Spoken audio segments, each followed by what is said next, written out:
జంగారెడ్డిగూడెం మండలం చక్రదేవరపల్లి గ్రామంలో ప్రపంచ తల్లిపాల వారోత్సవాలు కార్యక్రమంలో గ్రామ పంచాయతీ సర్పంచ్ స్థాయిల సత్యనారాయణ అధ్యక్షతన సిపిడిఓ బ్యూలా మేడం ముఖ్య అతిథిగా పాల్గొని ఘనంగా నిర్వహించారు। ఈ సందర్భంగా మండల తెలుగుదేశం పార్టీ అధ్యక్షుడు మరియు చక్రదేవరపల్లి గ్రామ పంచాయతీ సర్పంచ్ స్థాయిల సత్యనారాయణ మాట్లాడుతూ పుట్టిన పిల్లలు ఆరోగ్యవంతంగా ఉండాలి అంటే తల్లిపాలు తప్పనిసరిగా ఇవ్వాలని వారన్నారు।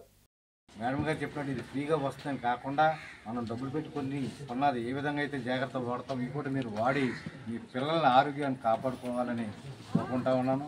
అలాగే మీరు గర్భం దాల్చినప్పటి నుంచి డాక్టర్ చేత చెక్ చేయించుకుని అనేకమైన మందులు వాడుతూ ఉంటారు। అలాగే ప్రసవించిన తర్వాత కూడా డాక్టర్ సలహాలతో ఏ మందులు తీసుకోవాలి, ఏ టీకాలు వేయాలి, ఏ ఆహార పదార్థాలు వాడాలి అనే విషయం మీరు జాగ్రత్తగా అవగాహన చేసుకుని మీ పిల్లలకు వాటిని వాడినట్లయితే మీ పిల్లలు జీవితాంతం పెద్ద వయసు వచ్చేదాకా కూడా చాలా ఆరోగ్యంగా ఉంటారు।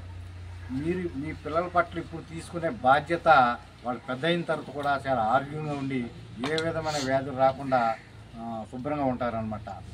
ఆరోగ్యమే మహాభాగ్యం అంటారు కదా, అలాంటిది మీ పిల్లలందరికీ కూడా మీ పిల్లల్ని ఆరోగ్యవంతులుగా చేసి ప్రభుత్వం ఇచ్చే ఈ పౌష్టికాహారాన్ని తప్పనిసరిగా తీసుకుంటూ పిల్లలకు పెడుతూ మీరు తింటూ కూడా ఆరోగ్యంగా ఉండాలని కోరుకుంటా ఉన్నాను। అలాగే మన అంగన్వాడీ తీసుకోవాలి హెల్తీ ఫుడ్ అంటే అన్ని రకాల గ్రీన్ లీవ్స్ వెజిటేబుల్స్ కానీ మ్యాక్సిమం జంక్ ఫుడ్స్ అవాయిడ్ చేయడం, అలాగే మిల్క్ తాగడం, పాలు తీసుకోవడం, మంది పాలు అలవాటు ఉండదు కానీ కంపల్సరీ తీసుకోవాలి।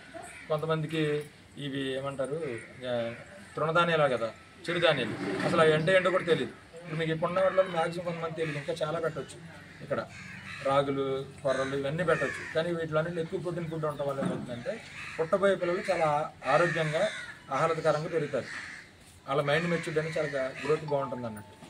సో ఈ విధంగా మీరు ఫస్ట్ నుంచి మీరు అవాయిడ్ చేసుకుంటూ ఫ్రూట్స్ ఎక్కువ తీసుకుంటూ ఉండాలి। అదేవిధంగా మనకి ఐరన్ రిచ్ ఫుడ్స్ మునగాకు, అలాగే గోంగూర, తోటకూర, ఆకుకూరలు అన్నీ కూడా ఐరన్ రిచ్ ఫుడ్స్, పాలకూర ఇవన్నీ కూడా ఎక్కువ తీసుకుంటూ ఉండాలి। ఏదో రకంగా తీసుకోవడం వల్ల ఏమిటంటే మనకి హెల్దీగా ఉంటాం, మన పిల్లలు కూడా హెల్దీగా ఉంటారు। ఈ చక్కటి అవకాశం నాకు కల్పించినటువంటి మన ఈ చక్రదేవరపల్లి గ్రామ ప్రజలకు, అలాగే సర్పంచ్ గారికి, ఐటీ మేడం గారికి కూడా అందరికీ కృతజ్ఞతలు తెలుపుకుంటూ కార్యక్రమం అవసరమా అని మీ అందరూ అనుకోవచ్చు, అవసరమే। ఎందుకని అంటే ప్రతి గర్భవతి డెలివరీ అవుతుంది, పురుడు పోసుకుంటుంది, పురుడు పోసుకున్న తర్వాత వెంటనే వచ్చే ముర్రుపాలు పట్టిస్తుందా లేదా అనేది చూసినట్లయితే కనుక ఆ శాతం తక్కువగా ఉంటుంది। ముర్రుపాలు అంటే మొట్టమొదటిగా వచ్చే పాలు